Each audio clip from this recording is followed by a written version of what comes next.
Welcome back. It's been a while. Yeah, so a lot has happened. Let's catch up. What do you want to know first? Probably, where's that KX500 from the last episode? It's here. Don't worry. And I even blacked out those cases. So if you want to see those, you're either going to fast forward to the end of this episode, skip out on all the other fun stuff that I'm going to talk about, or you can hang around and wait. But in the meantime, I will tell you that I got a new machine. Let's see if I can aim this camera. Yeah, there we go. That's new to me, anyways. It's a Mazak Nexus Quick Turn 100. It is a lathe. I will use this machine to make inserts in-house. I've got a bunch of tooling, a lot of this stuff made in USA, especially this entire drawer. We try and support as many companies that are here in Michigan or across the United States, as many as possible, including all of our material for our products. All this aluminum is produced in the USA, delivered to us here, and then I take all these chips out of this machine.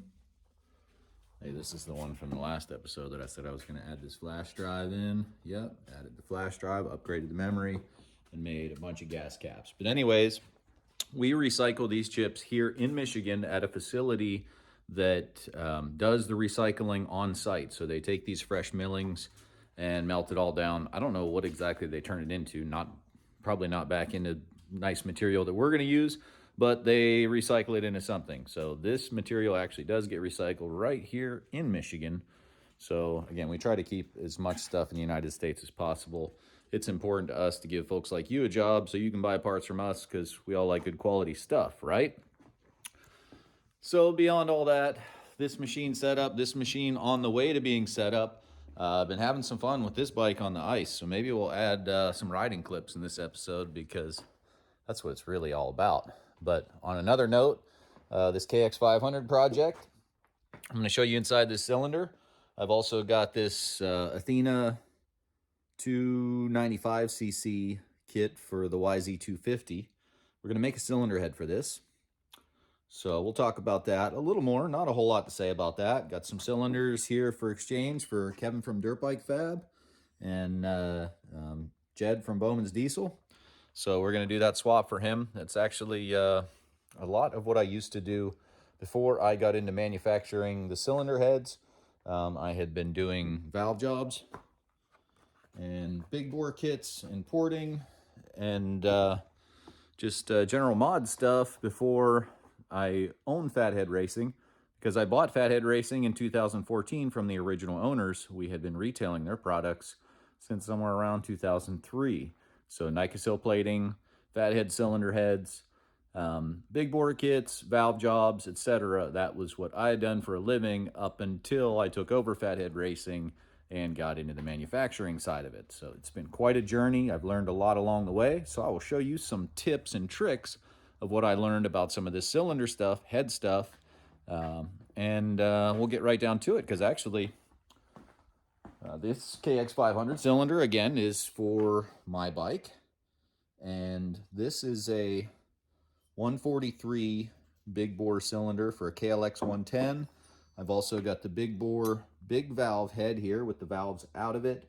And we're going to do some port modifications on that. Also some chamber modifications. And I'm going to show you how I do those chamber modifications without destroying the valve seats and to get the best finish using the best tools, which means the most simple methods, the least likelihood for making mistakes. You're going to get quick results. You're going to get good results. So if you want to learn something, stay tuned, like and subscribe, share this with your friends.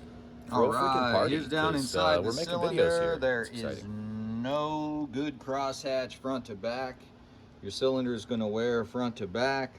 The sides don't wear near as much because your piston is gyrating front to back, up and down. All right. So we're going to need to check the size of this cylinder. I've got a bore gauge here.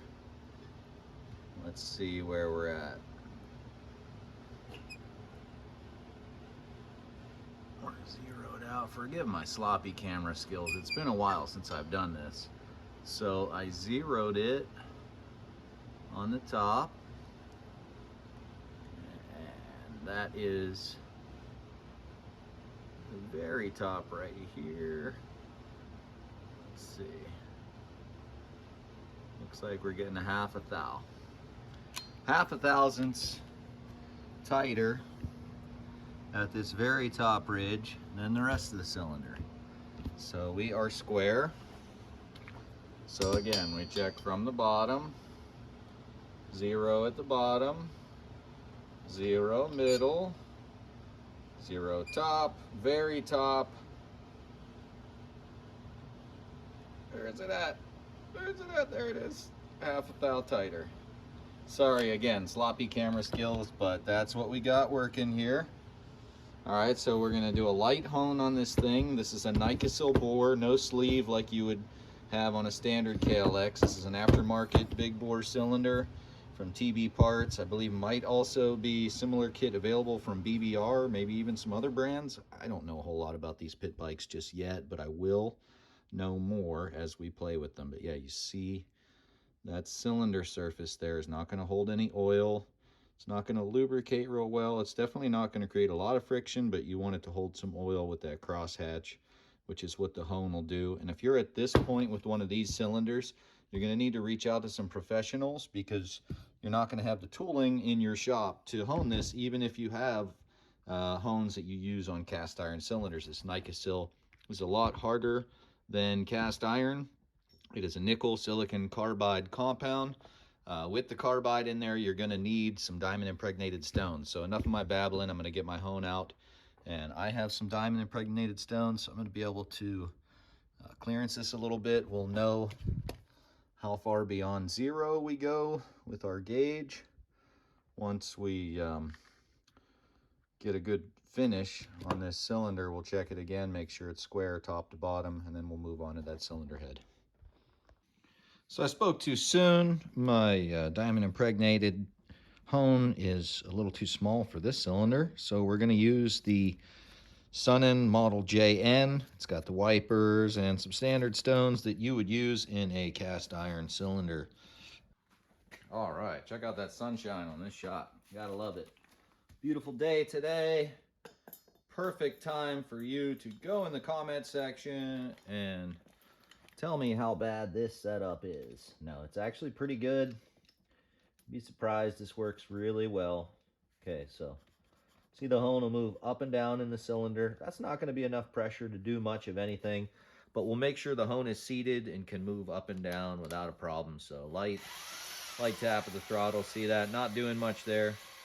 So we can add a little pressure by turning this knob. If we get this piece out of the way, we can add a lot of pressure by cranking this knob when this one is no longer effective. So we'll just slowly adjust tighter, and I can see we're definitely not tight enough. So let's crank this in, get some pressure on there. All right, a little more pressure. Try that. Okay, we can do more than that. This is a feel thing. Not going to be able to tell you how much pressure that you need. You'll have to learn from experience. This being Nicosil, we'll probably need a little more than normal, which will put us more at a likelihood of bringing the bore out of square. So I need to be very careful to hone equal amounts top and bottom on the cylinder. It's just like baking a cake. You're not going to do it the best the first time. You're going to get better the more and more you do it.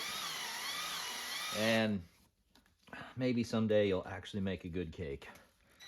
I've made a lot of mistakes, so I'm probably a good person to learn from, but I wasn't professionally trained, so let's see if I can get a professional result using these lackluster methods and setup. Although the Sunnen hone is a really good hone. Okay, I need to be a little more careful with that throttle there. A little more pressure will slow it down. Okay, that's just right. Now, since I've got the pressure cranked up, I'll use a little more lube here, WD-40, because I'm fancy. All right.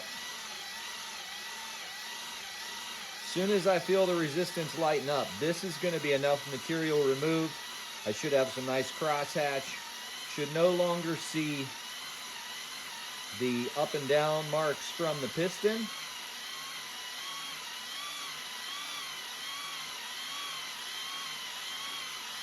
I think we're about there. All right, we'll check it out. Okay, let's use the light to help us see this bore very well. Do you see these reflections here? Watch as I slowly turn this bore. Starting to see the ring groove and the crosshatch and slight amounts of old wear patterns.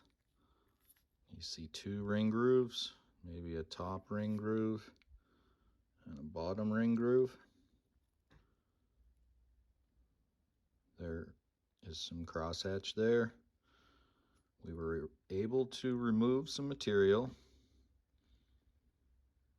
Now the next step is to measure and make sure that this bore is still square, meaning that we have the same diameter at this base as we do at the middle and top. And that's what this gauge checks. It uses this little pin in the back to tell you how many thousandths of bore clearance you have. Let's see if we can get a good view for you. And don't mind my messy shop here. I am only human. All right, this is not an ideal camera angle, so let's maybe edit this out a little bit. Hey, look at the cabin. Looks good out there. I like it. All right, so we'll go to the bottom of the cylinder. Oh, yeah, the camera angle is just not working out for us. In this case, you're just gonna have to trust me because this is too many hands to work with to get it where you can see it. So let's see. We're still right on 0, and we're at the bottom of the cylinder. See that, like 1/4 of a thousandths? Okay, so there's some wear there. Again, 1/4 of a thousandths at the middle. Now we're going to check the top of the cylinder. Yeah, about 1/4 of a thousandths. Now we'll get right in that ring groove. Right in that ring groove area. I'm looking at the camera to see the gauge, to try and keep everything centered. Looks like we got 1/2 thou. Was that 1/2 thou or is that 1 thou? Yeah, 1/2 thou to 1 thou, somewhere in there. 1/2 thou to 3/4 thou. Okay. So a little more clearance than we started with. And if we go all the way to the top, what are we getting? Where's my gauge at? All the way at the top, yeah. Horrible camera angle here, folks.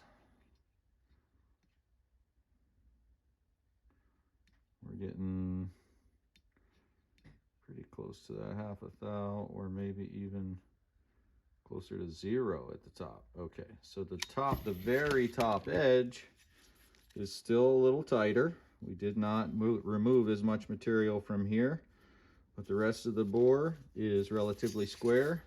What you'll run into is that this part of the bore is always going to turn out a little larger unless you get a bore ring to put around here to put pressure on this outer point, because the hone is using pressure to push outward with the stones to, you know, to make the motion, make it happen there. So sorry again for the terrible camera angles. Hopefully the information is worth putting up with all the BS. But yeah, we're not perfect, but it's much better. We got some crosshatch. We can see what we're working with. So at least we know there's no significant damage and it's not out of square. So this will last. This will be good. We're not trying to be perfect here. Little backstory. I bought this bike from my buddy Sean. SC3 Designs does graphics for me. A good friend of mine. We hang out and enjoy each other's presence at the track. I bought this pit bike from him because he wasn't doing much with it.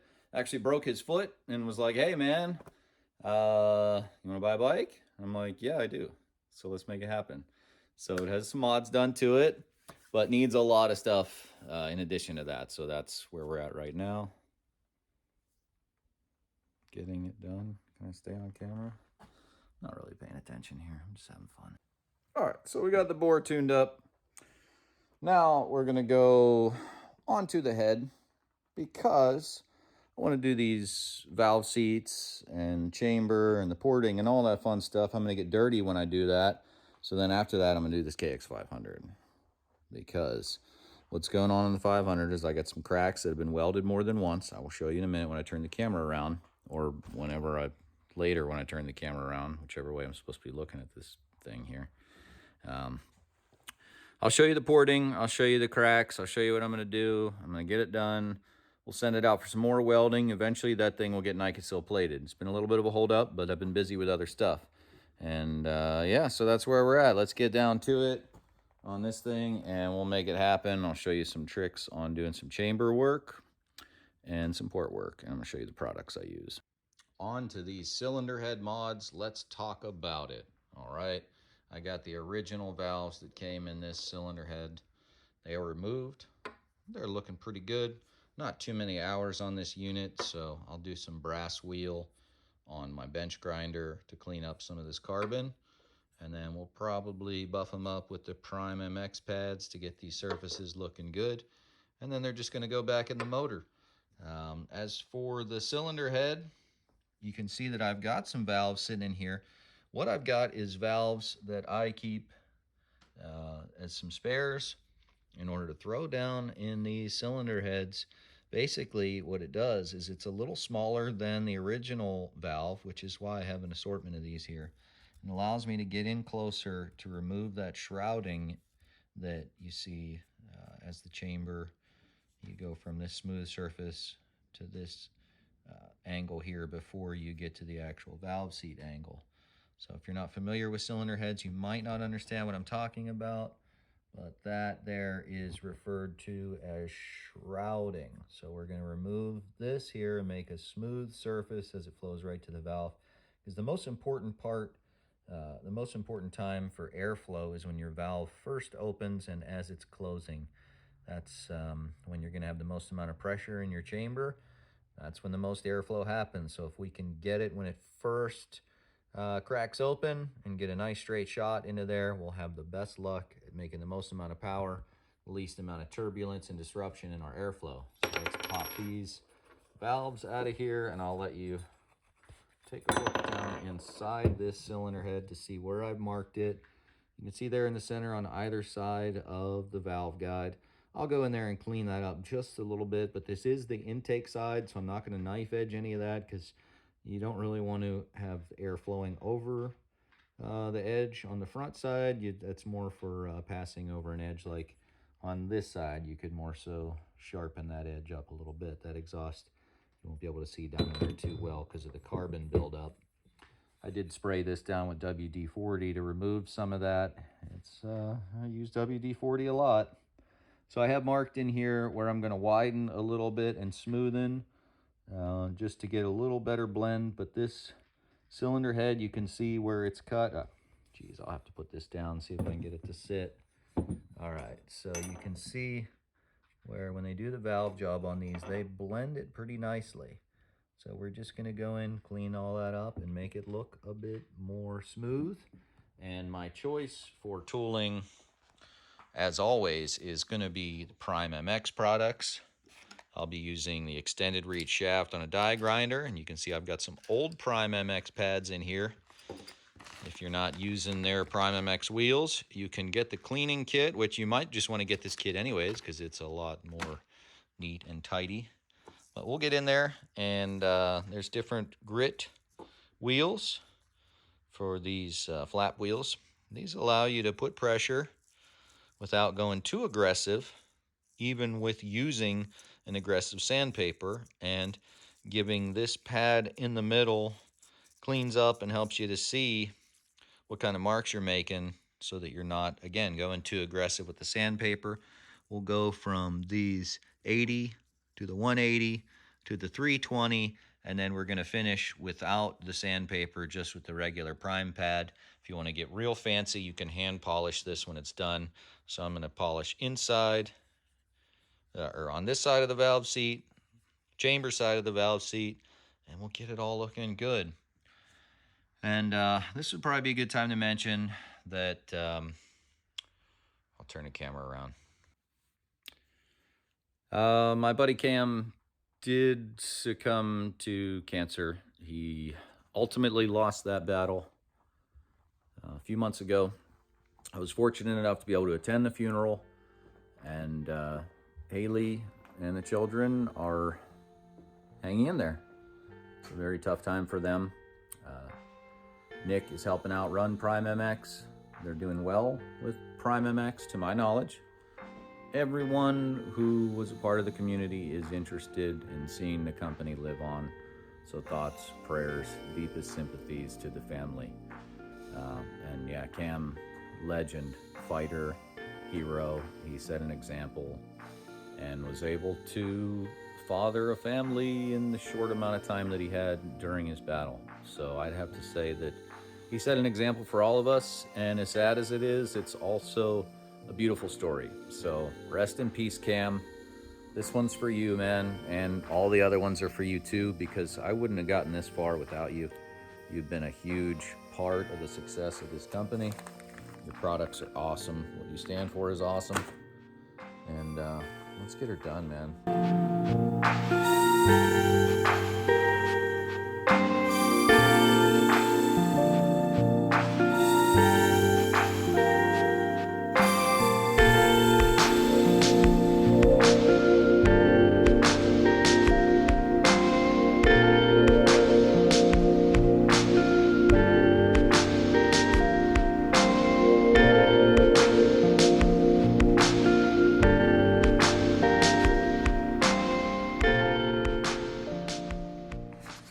All right, this thing's sitting in my lap.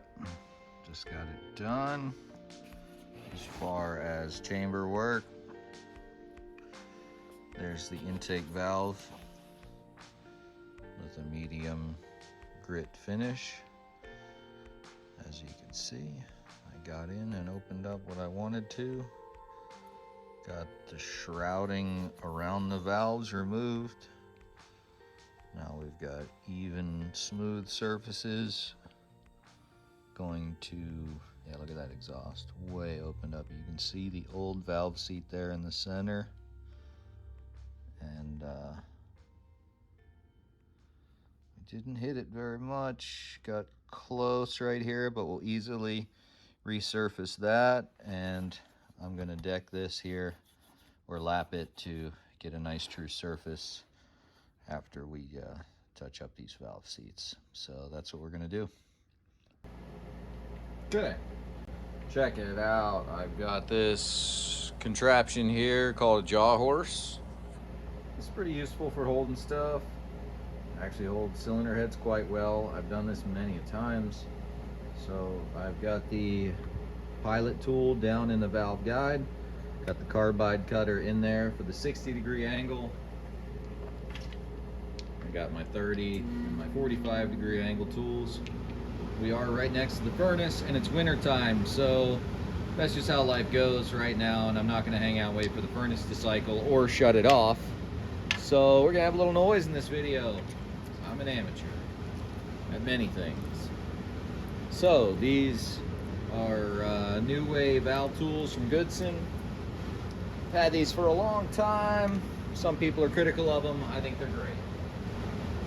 If you don't like these tools, it's probably because of how you're using them.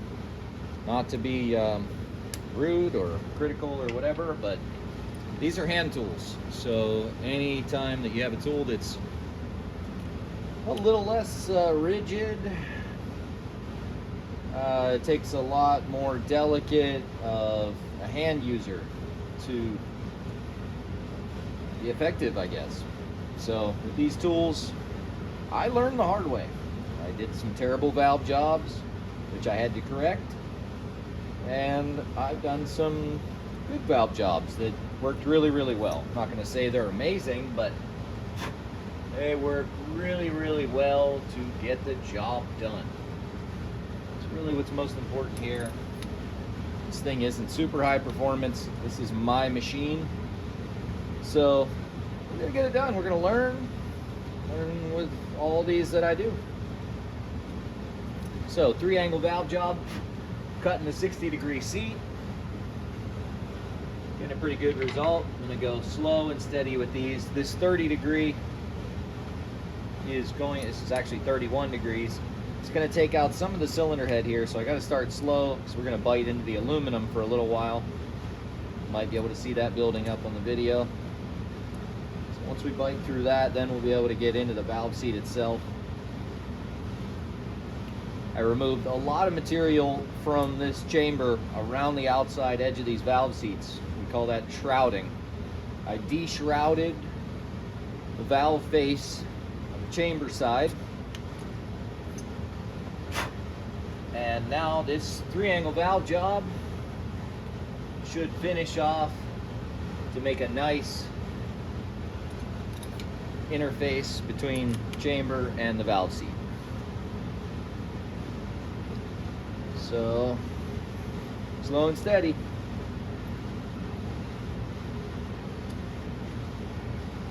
A little extra pressure now that we started getting a good cut.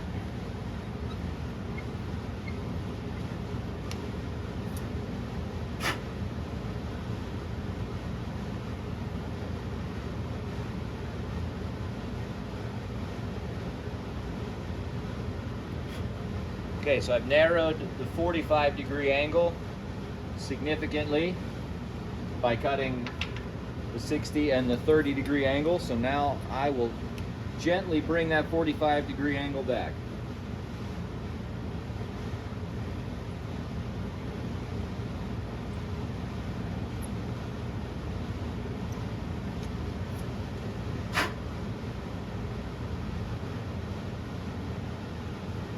At this point, it could be helpful to use a marker, like a Sharpie, to mark your valve seat, and then you can see right where you're hitting.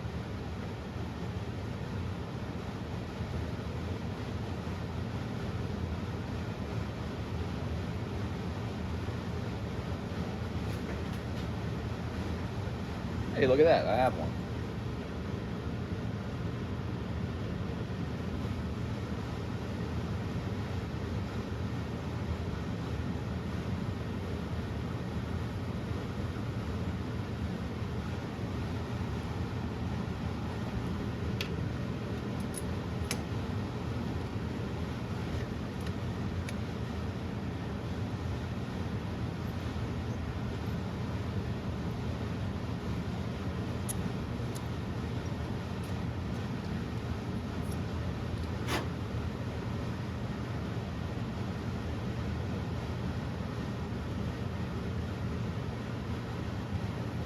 Okay, I'm gonna get a little more marker on there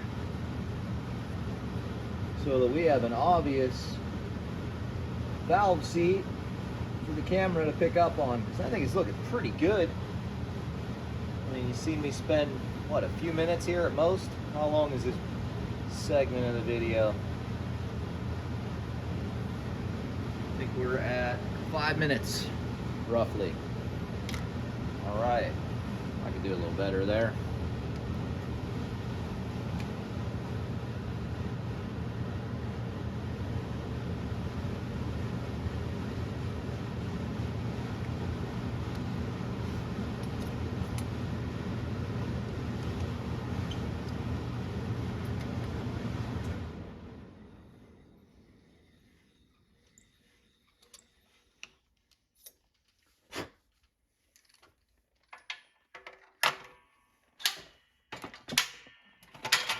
Okay, let's see if I can get the camera to focus here. Check that out.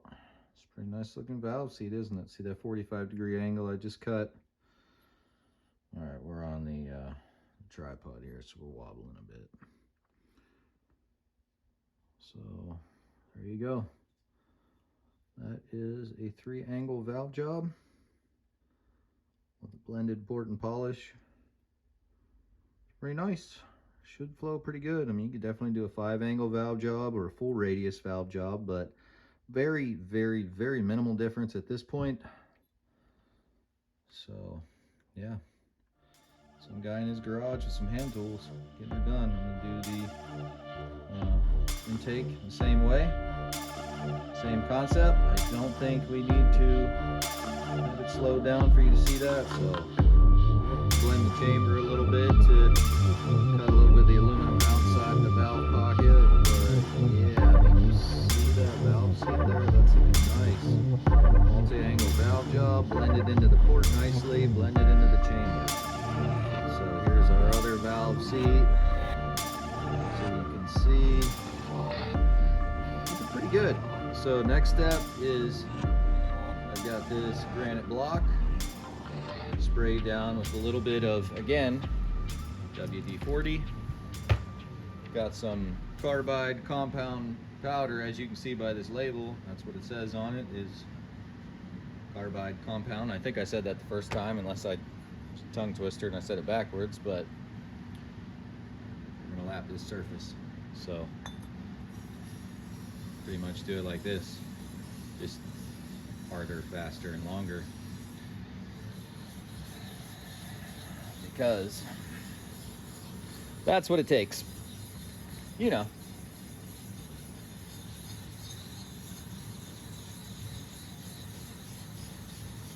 So I'll do this with the head as well as the cylinder.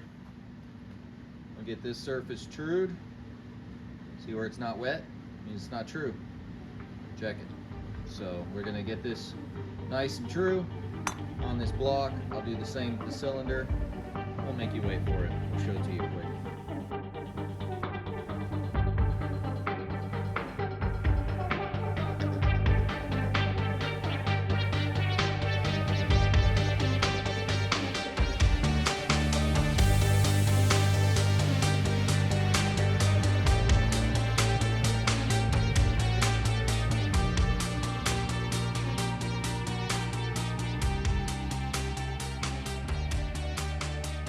Okay, take some breathing, some patience, some pressure.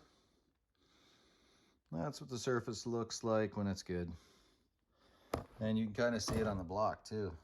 See that cylinder impression there?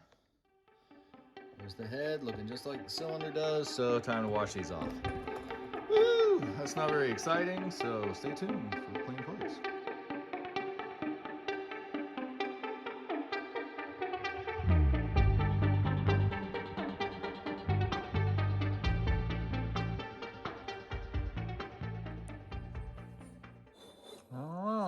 I think it's all right. I think we did all right on this one.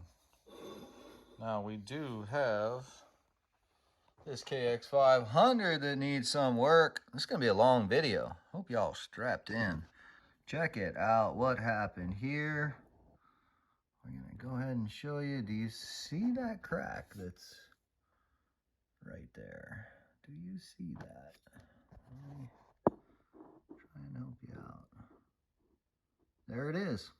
All right, so obviously there was some welding done here, a tremendous amount of porting. You can see that I relieved the little compression bleeder thing there. Yeah, now that's just all open exhaust port, all open exhaust port. This thing is freaking huge, although we did narrow down the center. So that is something a little different. No one else has got one just like this. I'm almost sure of that. So it'll be exciting. I got some more carving action to do in here, but what I really need to do is get in to this area where that crack is, do some grinding to open that up on the back side, inside that port there.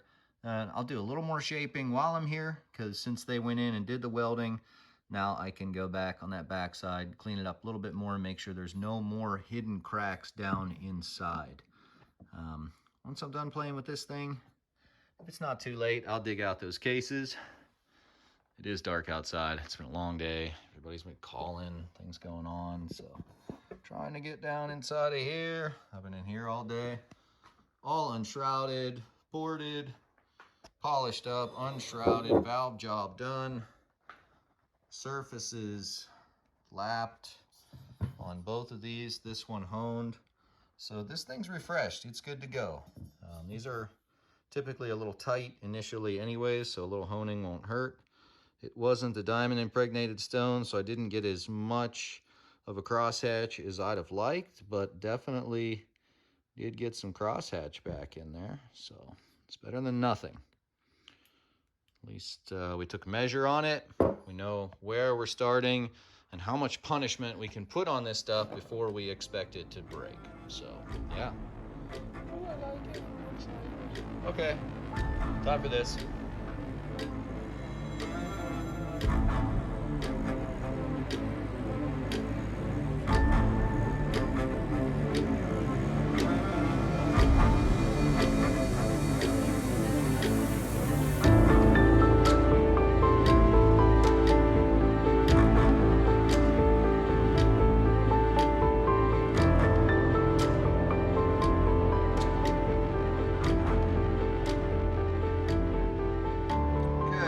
Inside the KX500 after some shaping done on this welding in here on the center port as well as the side ports.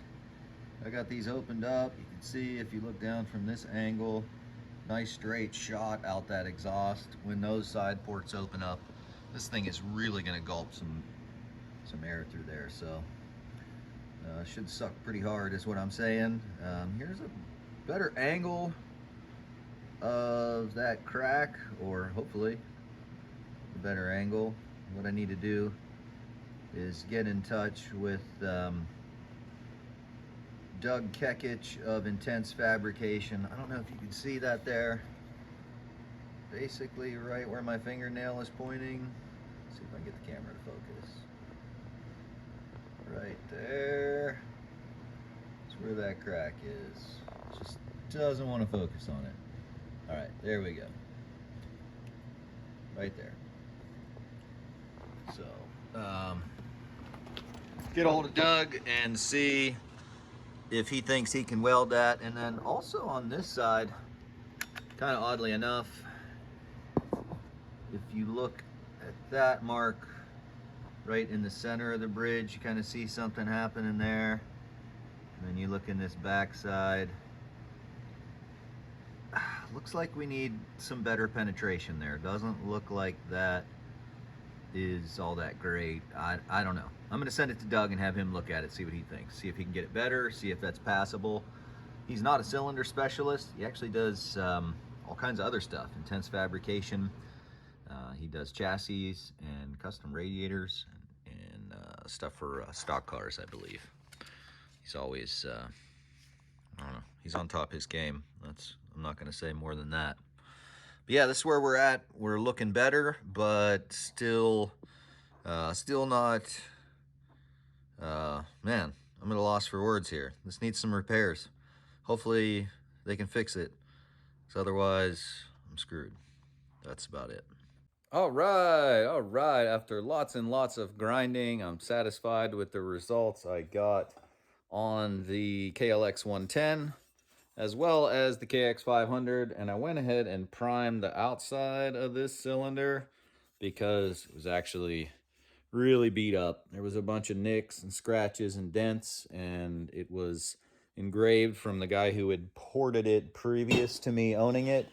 I did go over all of his work, so I went ahead and buffed his name off there so I can take all the credit for what's done on there.